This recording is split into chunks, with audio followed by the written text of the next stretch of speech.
Let's take this example और try to solve it. तो हमारे पास एग्जांपल थी पिछले लेक्चर में जो मैंने सॉल्व की थी, वो थी x+3y प्लस 2z इक्वल्स 13 और दूसरी इसकी रो थी 4x plus 4y minus 3z equals 3 और तीसरी रो थी 5x plus y plus 2z equals 13। Okay, I am not really sure कि मैंने ये एग्ज़ाम्पल प्रीवियस लेक्चर में सॉल्व की थी या नहीं, लेकिन हम इस एग्ज़ाम्पल को यहाँ पे सॉल्व करते हैं और देखते हैं कि कैसे हम गॉसियन एलिमिनेशन मेथड को यूज़ करके इसको सॉल्व कर सकते हैं। तो पहला स्टेप आपको पता है कि पहले स्टेप में हम क्या करते हैं गॉसियन एलिमिनेशन मेथड के कि जो मैट्रिक्स होता है उसको किस फॉर्म में लिखते हैं। हम उसको लिखते हैं ऑगमेंटेड मैट्रिक्स की फॉर्म में। और ऑगमेंटेड मैट्रिक्स कौन सा मैट्रिक्स होता है? जो हमारे पास इन एक्स वाई और जी के कोफिशिएंट्स से और राइट साइड पे जो कांस्टेंट्स हैं उनको मिला के बनता है। तो एक्स का कोफिशिएंट फर्स्ट रो में 1 है, दूसरी रो में हमारे पास 4 है और तीसरी रो में हमारे पास है 5। फिर वाई के कोफिशिएंट हैं हमारे पास 3, 4 एंड 1 और फिर जी के कोफिशिएंट्स हैं 2, -3 एंड +2। और उसके बाद हमने लगानी है वर्टिकल लाइन जो डिफरेंशिएट करेगी कांस्टेंट्स को कोफिशिएंट्स से। और हमारे पास कोफिशिएंट्स हैं 13, 3 और 13 और इनका कलर मैं येलो ही रखूँगा ताकि आपको याद रहे कि ये हमारे पास कांस्टेंट्स हैं जो इक्वेशंस की राइट हैंड साइड पे आ रहे हैं। ओके, अब हमने वही 3 रूल यूज़ करने हैं जो मैंने आपको ऊपर बताए हैं कि आप 2 रोज़ को इंटरचेंज कर सकते हैं, कोई सी भी 2 रोज़ को एक स्टेप में, और दूसरे स्टेप में या फिर आप यूँ कर सकते हैं कि किसी कांस्टेंट नंबर को मल्टीप्लाई करें किसी एक रो में और उसको किसी दूसरी रो में से सब्ट्रैक्ट या फिर उसमें ऐड कर दें। और तीसरा जो रूल है वो सिंपली यही है, जो असल में दूसरा ही बनता है लेकिन इसको तीसरा कहा गया है, और वो यही है कि आप कोई सी भी 2 रोज़ को किसी भी टाइम ऐड या सब्ट्रैक्ट कर सकते हैं। और चूँकि यहाँ पे हम रोज़ और रोज़ से डील कर रहे हैं और रोज़ को हमने उनके ऊपर ऑपरेशंस हमने अप्लाई करने हैं, तो इसलिए मैं इन रोज़ को क्या कहता हूँ, रो 1, रो 2 और रो 3। और इनको मैं ऐसे नाम इसलिए देता हूँ ताकि हमें याद रहे और हमें पता रहे कि हम कौन सा ऑपरेशन किस रो के ऊपर कर रहे हैं।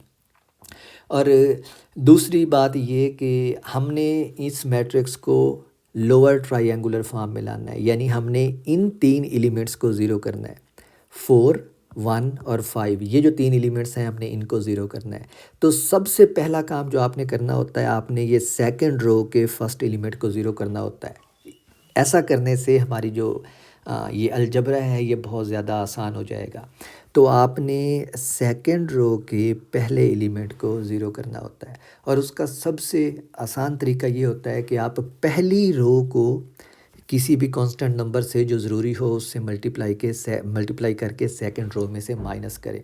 अब अगर हमने इसको ज़ीरो करना है तो हमें क्या करना पड़ेगा, पहली रो को 4 से मल्टीप्लाई करके दूसरी में से सब्ट्रैक्ट करना पड़ेगा। उससे यूँ होगा कि जब मैं पहली रो को 4 से मल्टीप्लाई करूँगा तो ये 4 बन जाएगा और 4 में से 4 को सब्ट्रैक्ट करूँगा तो ये दूसरी रो का पहला एलिमेंट ज़ीरो हो जाएगा।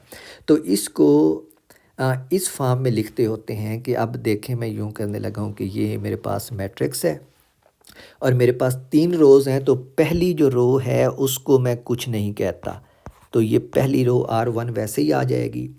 और दूसरी रो में मैं क्या तब्दीली कर रहा हूँ, मैं ये कर रहा हूँ कि R2 दूसरी रो -4 टाइम R1 कह रहा हूँ और इससे मेरे पास जो नई रो बनेगी उसको मैं कहता हूँ R21। ये जो R2 है सबस्क्रिप्ट में ये मुझे ये बता रहा है कि ये दूसरी रो है और ये जो ऊपर मैंने 1 लगाया है ये मुझे ये बता रहा है कि मैंने पहला ऑपरेशन कर दिया है इस रो के ऊपर, यानी मैंने इसमें से 4 टाइम्स रो 1 जो है वो सब्ट्रैक्ट कर दी है और वो ऑपरेशन ये वाला है। अच्छा, ये मैं सिर्फ अपनी याद दहानी के लिए लिख रहा हूँ, अगर आप चाहें तो इसको ना भी लिखें तो इसमें कोई हर्ज नहीं है, क्योंकि at the end of the day आपका गोल ये है कि आपने प्रॉब्लम को सॉल्व करना है, यानी मैट्रिक्स को, ऑगमेंटेड मैट्रिक्स को, इसको लोअर ट्रायंगुलर फॉर्म में लेके आना है। लेकिन ये लिखने से मुझे याद रहेगा कि मैंने किस के ऊपर ऑपरेशन किया है और मुझे आसानी होगी फॉलो करने में प्रॉब्लम को। और रो थ्री को मैं इसमें चेंज नहीं कर रहा, तो रो थ्री भी ऐसी ही रहेगी। अब जब मैं पहली रो को चेंज नहीं कर रहा, रो वन ही है, तो पहली रो मेरी ये वाली है और इसके एलिमेंट्स इसका मतलब है ऐसे ही रहेंगे। तो ये बनेगा 1 3 2 और फिर वर्टिकल लाइन जो कि मैंने येलो से लगाई है और ये बन जाएगा 13। अब दूसरी रो को मैं क्या कर रहा हूँ, दूसरी रो में से मैं सब्ट्रैक्ट कर रहा हूँ 4 टाइम्स रो 1। तो पहले एलिमेंट्स में से पहले एलिमेंट में से पहला एलिमेंट सब्ट्रैक्ट होगा, इसको 4 से मल्टीप्लाई करूँगा 4 और इस 4 में से माइनस करूँगा तो 4 - 4 0। तो ये पहला एलिमेंट मेरे पास बन जाएगा 0, तो ये आ गया 0। दूसरा एलिमेंट जो मेरे पास बनेगा वो क्या बनेगा, 4 टाइम्स 3 12 और 4 - 12 जो हैं वो -8 होते हैं। तो दूसरा एलिमेंट मेरे पास बनेगा -8। और इसी तरह तीसरा एलिमेंट जो मेरे पास है वो बनेगा ये 8 है, तो ये -3 - 8 जो है ये -11 हो जाएंगे। और जब आप राइट हैंड साइड को यानी इसको 13 को 4 से मल्टीप्लाई करेंगे तो ये बनेंगे 52 और 3 में से 52 माइनस कर देंगे तो -49 बनेगा। तो ये मेरे पास जो राइट हैंड साइड पे एलिमेंट है ये अब क्या बन जाएगा, -49।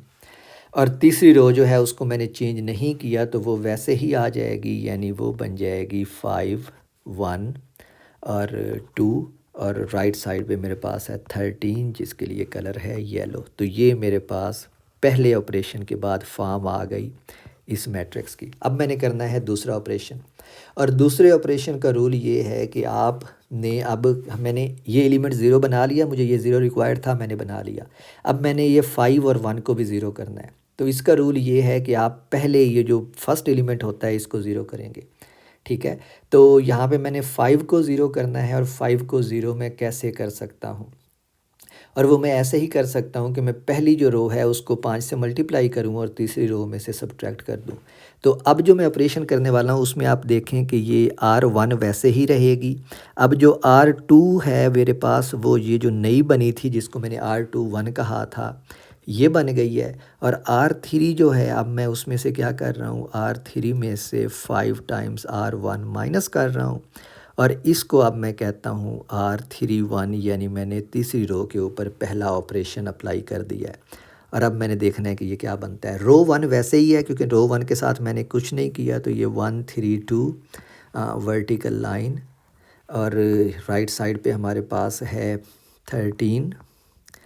दूसरी रो को भी मैंने कुछ नहीं किया क्योंकि वो अब अनचेंज्ड है, तो ये बन जाएगा 0 -8 -11, और राइट साइड पे -49 बना था प्रीवियस स्टेप में हमारे पास, तो ये भी वैसे ही आ जाएगी। और तीसरी रो में अब मैं चेंजिंग कर रहा हूँ, और तीसरी रो में से मैं सब्ट्रैक्ट कर रहा हूँ 5 टाइम्स रो 1। तो ये मेरे पास 5 -5 टाइम्स रो 1 जो है ये क्या बन जाएगा, 0। तो पहला एलिमेंट 0 हो गया जो मुझे रिक्वायर्ड था।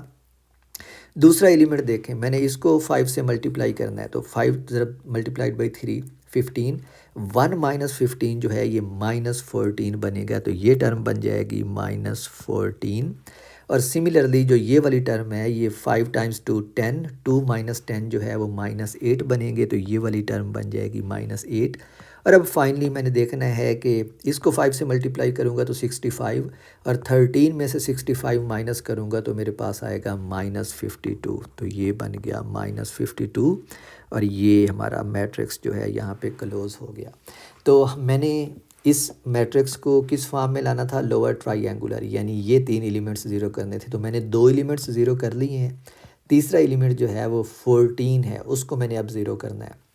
तो अब आप देखें कि ऊपर वाली दोनों रोज़ में 14 कहीं पे भी मौजूद नहीं है, और 3 और 8 को मैं किसी सीधे सीधे नंबर यानी 2 4 5 से मल्टीप्लाई करके 14 नहीं बना सकता, ठीक है। लेकिन ये कोई ऐसी कंडीशन तो नहीं है ना कि आपने सिर्फ इसको 3 या 5 से या 7 से या इस तरह के नंबर से मल्टीप्लाई करना है। आप इसको ऐसे नंबर से भी तो मल्टीप्लाई कर सकते हैं, यानी 2/7 से मल्टीप्लाई कर दें। तो हम किसी भी इस तरह के नंबर से मल्टीप्लाई करके इस 14 को क्या कर सकते हैं, ज़ीरो में कन्वर्ट कर सकते हैं। और उसके लिए अब यहाँ पे इस स्टेप में एक और इंटरेस्टिंग रूल भी है, जो of course rule as such rule नहीं है, लेकिन वो हमारी इंसाइट के लिए है कि जब हमने इसको ज़ीरो बनाना है तो हमने इसको चेंज नहीं करना, इसको ज़ीरो ही रखना है।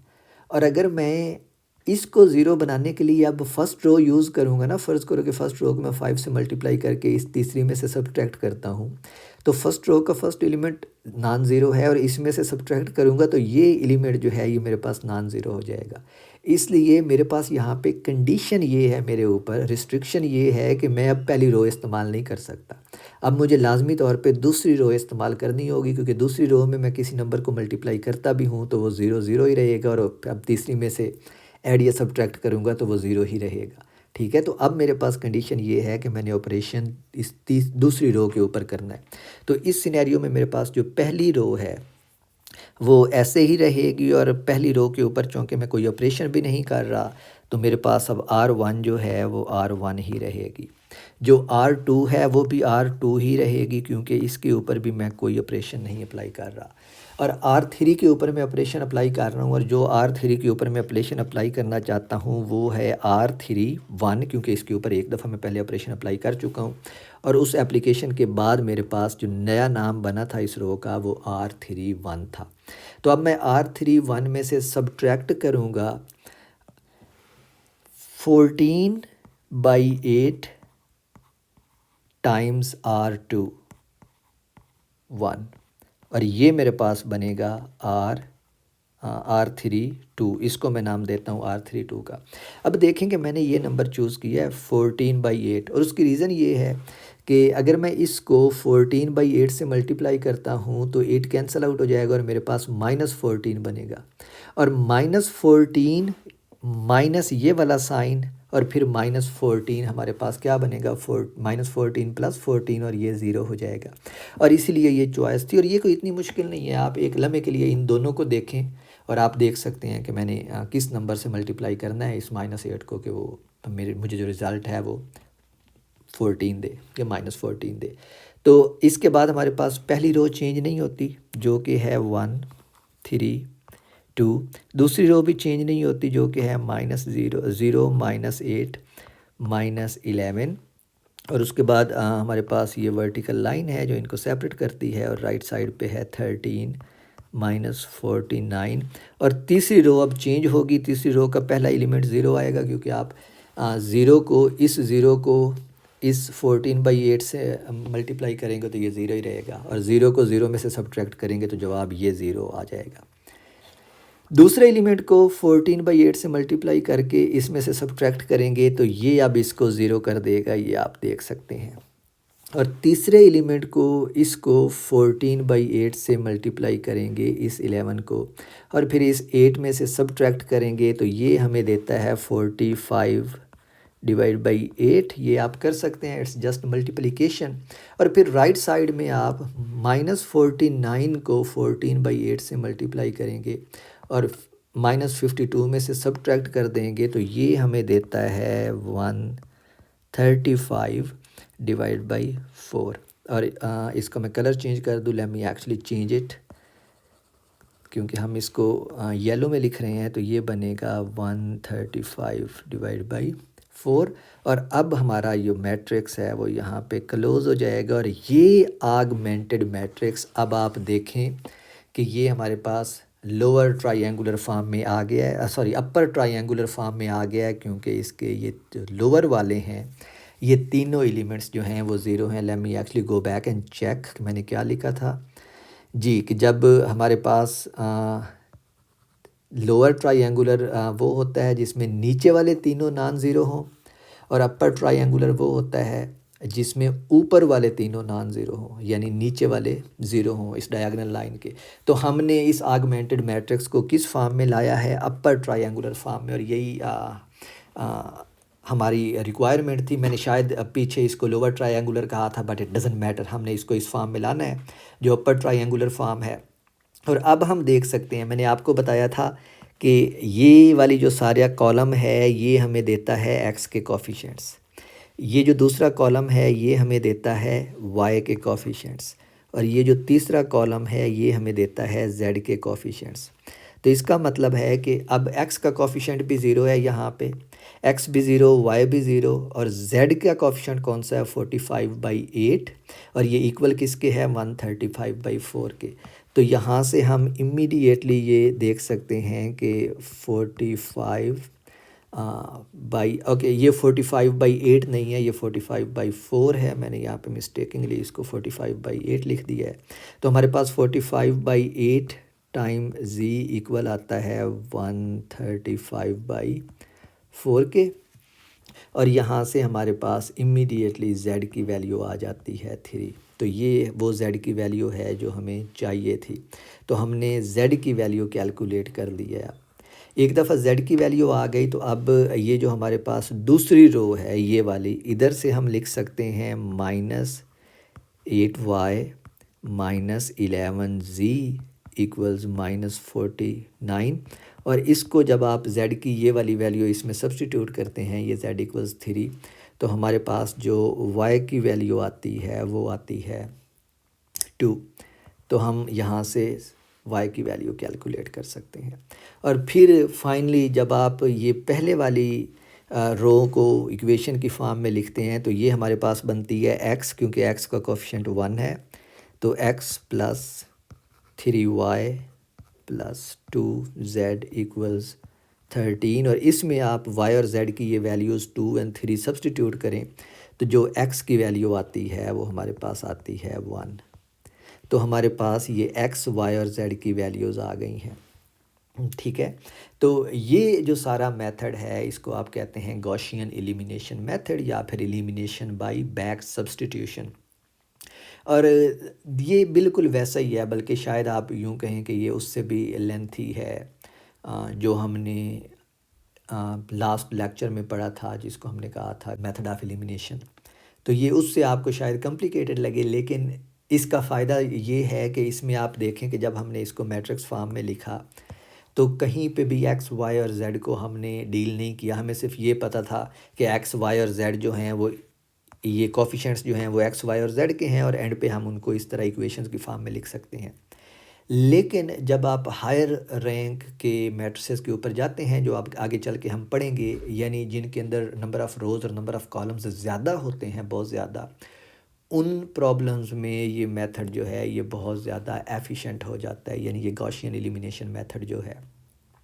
तो इसीलिए इसको समझना, या बहुत सारे जो लोग हैं वो इसको प्रेफर करते हैं।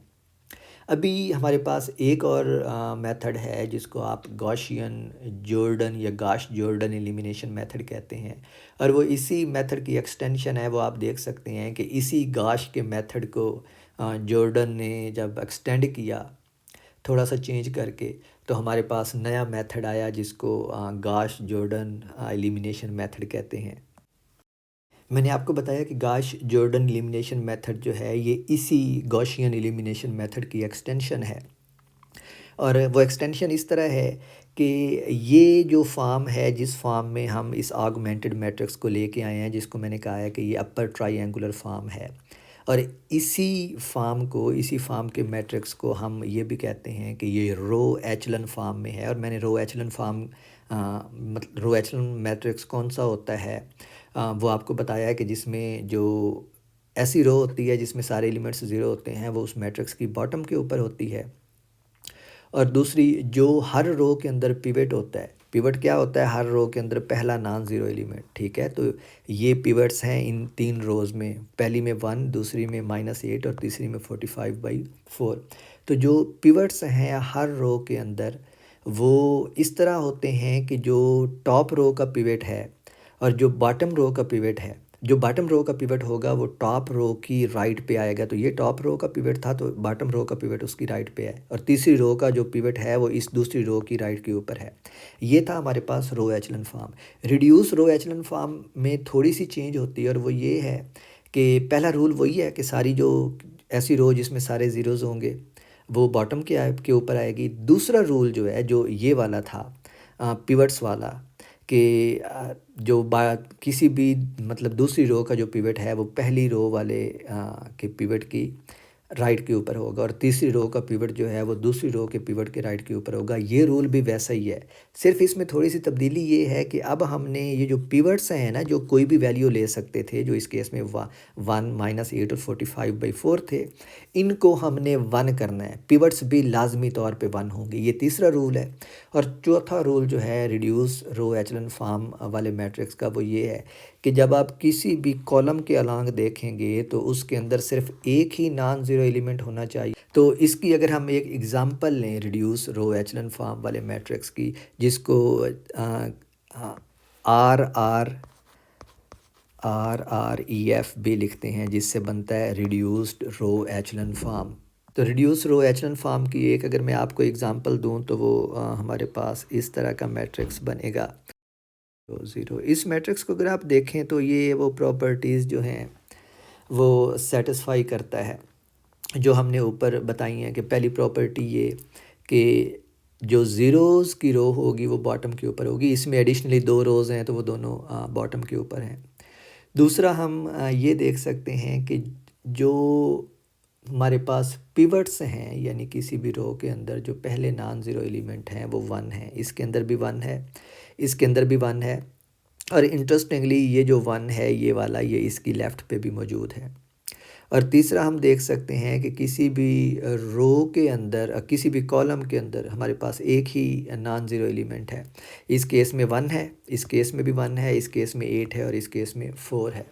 तो हर रो के अंदर हमारे पास एक ही नॉन ज़ीरो एलिमेंट हो सकता है, 2 नहीं हो सकते, सॉरी, हर कॉलम के अंदर। तो ऐसा जो मैट्रिक्स है वो रिड्यूस रो एचलन फॉर्म बनाता है, या रिड्यूस्ड रो एचलन कहलाता है कि ये मैट्रिक्स जो है ये रिड्यूस्ड रो एचलन फॉर्म में है।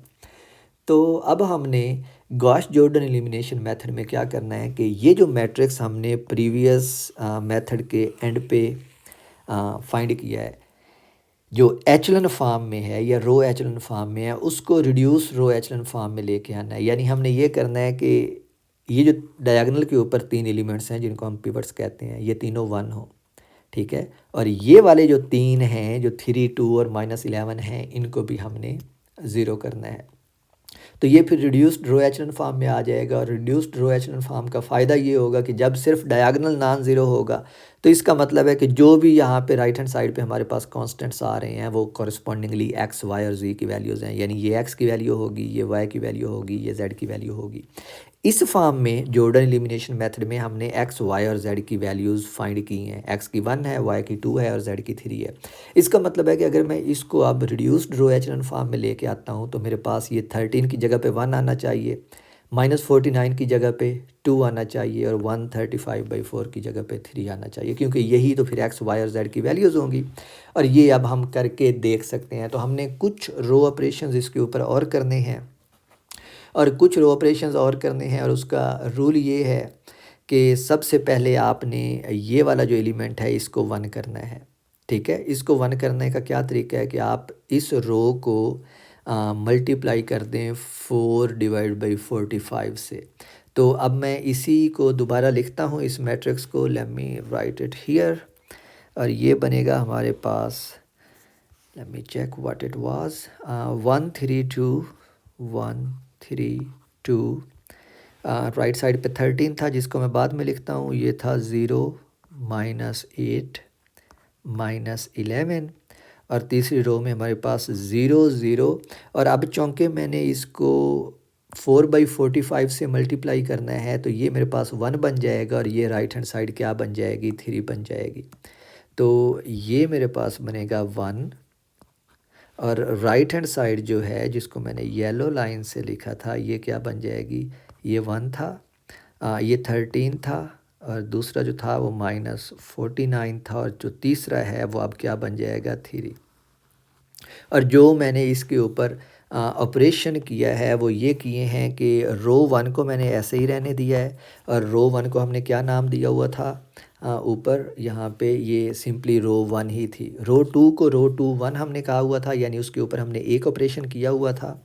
तो जो रो 2 है वो है रो 2 1, और रो 3 के साथ हमने क्या किया है, रो 3 को हमने मल्टीप्लाई किया है यहाँ पे 4/45 से, और इसको अब हम कहते हैं रो 3, 3, क्योंकि ये रो 3 के ऊपर तीसरा ऑपरेशन था। लेकिन ये अगर आप ना भी लिखें तो कोई बड़ी बात नहीं है, सिर्फ आपको याद रखना होगा कि कौन से स्टेप्स किए हैं। तो हमारे पास ये फॉर्म बन गई है। अब देखें यहाँ पे भी हमारे पास 1 आ गया है। अब हमने क्या करना है, इन 3 एलिमेंट्स को ज़ीरो करना है, लेकिन इस -8 को भी 1 करना है। सही है। तो सबसे पहले अब वापस जाते हुए हम इस एलिमेंट को पहले ज़ीरो करते हैं और उसके बाद इसको 1 बनाते हैं। तो अगर हमने इस -11 को यहाँ पे ज़ीरो करना है तो अब हम ये तीसरी रो इस्तेमाल करेंगे। सही है। तो अब हम जो ऑपरेशन करने वाले हैं वो हम रो 1 को कुछ नहीं कह रहे, तो यहाँ पे रो 1 वैसे ही आ जाएगी। रो 2 में हम क्या ऐड कर रहे हैं, रो 2 में हम ऐड कर रहे हैं, और ये रो 2 1 थी तो इसमें हम ऐड कर रहे हैं 11 टाइम्स रो 3 3। क्यों? क्योंकि जब मैं 11 टाइम्स ऐड करूँगा तो इसको 11 से मल्टीप्लाई करके इसमें ऐड कर दूँगा तो -11 + 11 मुझे क्या देगा, 0 देगा।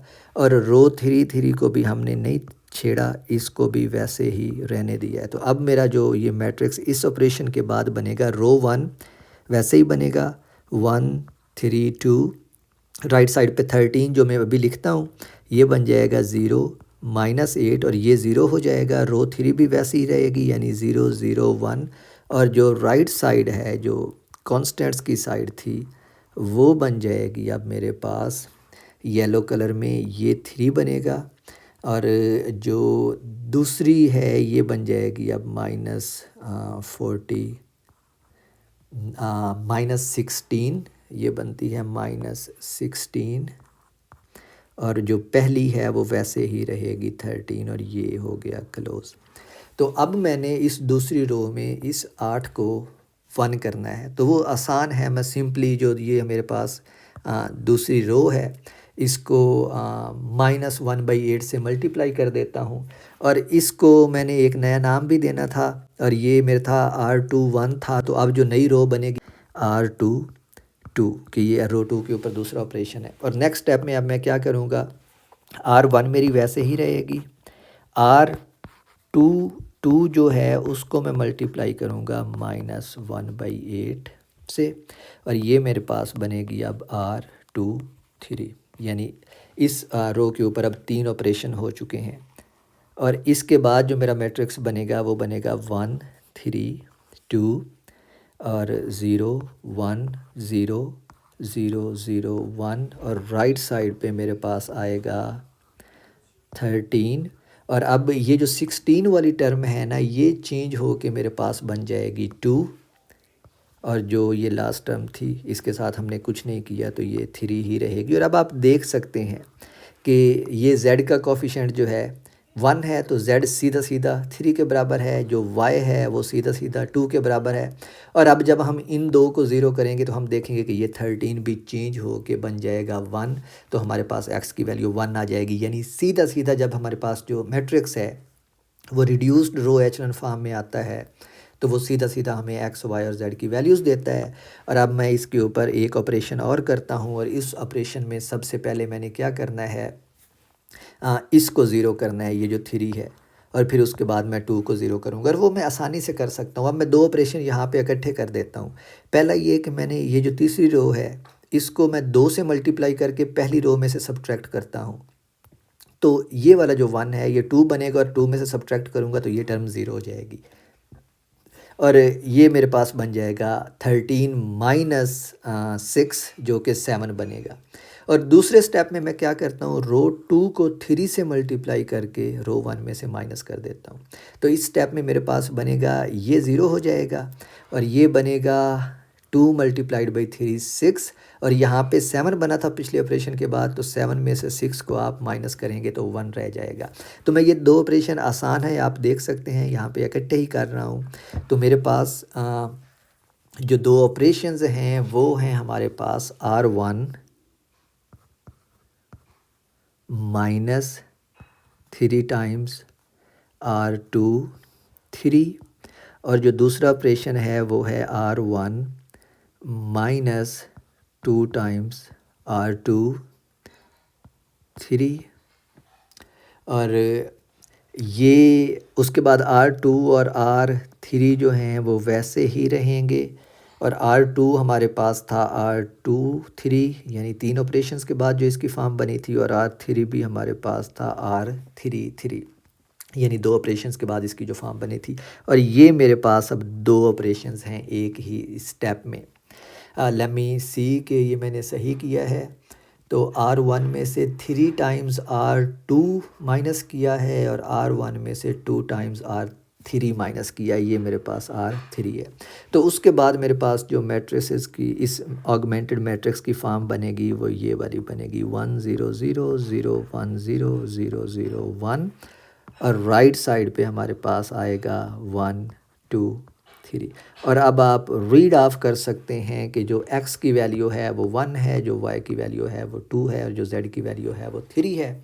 तो हमारे पास वही x, y और z की वैल्यूज़ आ गई, यानी x equals 1, y equals 2 and z equals 3। ये वही 3 वैल्यूज़ हैं जो ऊपर हमने गॉसियन एलिमिनेशन मेथड में भी की थी। ये देखें, ये वही 3 वैल्यूज़ हैं जो हमने यहाँ पे भी निकाली थी। तो यहाँ पे आपको थोड़ी सी ये कैलकुलेशन करनी पड़ी थी क्योंकि बैक सब्स्टिट्यूशन करनी पड़ी थी। इस केस में आप जब रिड्यूस्ड रो एचलन फॉर्म में उसको लेके आते हैं तो आप डायरेक्टली रीड ऑफ कर सकते हैं कि x, y और z की वैल्यूज़ जो हैं वो सिंपली 1 2 और 3 हैं। So that's it for solving linear differential equations by using method of elimination, Gaussian elimination and Gauss-Jordan elimination। और अब हम आगे चलेंगे मैट्रिसेस और वेक्टर्स के ऊपर, और वो इंटरेस्टिंग चीज़ें हैं जो हमें बिल्कुल फिज़िक्स और ख़ासकर क्वांटम मैकेनिक्स की तरफ ले जाएंगी। So it was a pretty long lecture, but I just wanted to finish it in one lecture. So I'll see you in the next lecture now.